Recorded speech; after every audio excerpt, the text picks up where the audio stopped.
اللہ تعالیٰ کبھی آزمائش کے لیے اس کے رزق میں تنگی کرتا ہے تو وہ شکوہ کرتا ہے کہ میرے پروردگار نے میری اہانت کی، میری توہین کی، میری بے عزتی کی، یعنی چاہیے تو یہ تھا کہ مجھے بہت کچھ ملتا، لیکن معاذ اللہ اللہ تعالیٰ نے میری بے عزتی کر کے مجھے بہت کم دیا، شکوہ کرتا ہے۔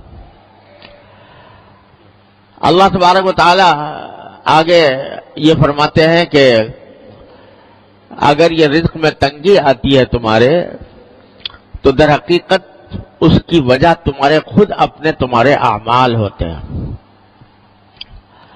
رزق میں تنگی کے دو مطلب ہیں۔ ایک مطلب تو یہ ہے کہ آمدنی کم ہو اور اتنی کم ہو کہ اس میں گزارا نہ ہو سکتا ہو، یا کم ہوتا، بہت ہی تنگی کے ساتھ گزارا ہوتا ہو، یہ بھی رزق کی تنگی کی ایک شکل ہے۔ اور دوسری رزق کی تنگی کی شکل یہ ہے کہ آمدنی دیکھنے میں تو بہت ہے لیکن برکت نہیں ہے، اور اس کا نتیجہ یہ ہے کہ ساری آمدنی ہونے کے باوجود آدمی ہر وقت کسی نہ کسی الجھن میں گرفتار ہے۔ اور آج کل یہ صورت بہت کثرت سے پیش آتی ہے۔ اچھے خاصے مالدار لوگوں کو جن کی آمدنیاں بہت زیادہ ہیں، ان کو بھی یہ شکوہ کرتے سنا کہ پتہ نہیں کہاں سے پیسہ آتا ہے، کہاں چلا جاتا ہے، اور نتیجہ یہ کہ پیسے کا اصل فائدہ تو یہ تھا کہ انسان کو راحت ملتی، انسان کو آرام ملتا، اطمینان سکون حاصل ہوتا، لیکن بجائے آرام اور اطمینان حاصل ہونے کے اس سے پریشانیوں میں اضافہ ہو رہا ہے۔ یہ ہے بے برکتی۔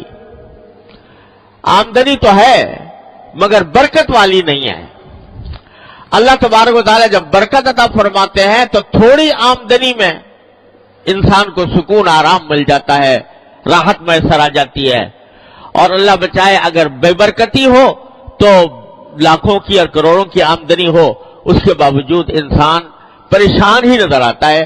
اور قرآن کریم نے ایک جگہ فرمایا کہ بعض اوقات انما یعذبہم بہا فی الحیاۃ الدنیا، اللہ تعالیٰ اس مال کو ان کے لیے عذاب کا ذریعہ بنا دیتے ہیں دنیا ہی کے اندر۔ یعنی مال تو بہت ہے لیکن مال کی حصول میں، اس کی تلاش میں، اس کے جو سرگرداں ہیں، تو اس میں دن کا چین میسر ہے، نہ رات کا آرام میسر ہے، نہ بیوی بچوں کے ساتھ وقت گزار سکتے ہیں، نہ اپنے گھر والوں کے ساتھ اطمینان کے ساتھ بیٹھ سکتے ہیں، راحت میسر نہیں۔ پیسہ ہے مگر راحت نہیں۔ یہ بھی رزق کی تنگی کی ایک بدترین شکل ہے۔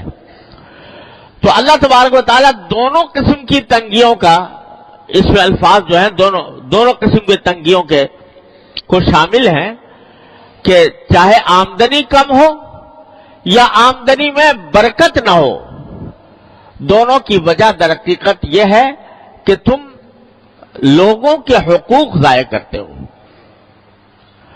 لوگوں کے حقوق کیا ضائع کرتے ہو؟ پہلا ذکر کیا یتیم کا، لا تحاضون علی طعام بلکہ لا تکرمون الیتیم، یتیموں کی عزت نہیں کرتے۔ یہ نہیں کہا کہ یتیموں کو کھانا نہیں کھلاتے، بلکہ عزت نہیں کرتے۔ مطلب یہ کہ اول تو یتیموں کی دیکھ بھال میں تمہاری کمی ہے، اور اگر کبھی کوئی کرتا بھی ہے تو اس کا جیسا اکرام ہونا چاہیے، جیسی عزت ہونی چاہیے، اس قسم کی عزت اس کو نہیں دیتے ہیں۔ وَلَا تَحَاضُونَ عَلَىٰ طَعَامِ الْمِسْكِينِ، دوسرے لوگوں کو بھی کوئی ترغیب نہیں دیتے کہ تم مسکینوں کو کھانا کھلاؤ، مسکینوں کے حاجتوں کو پورا کرو۔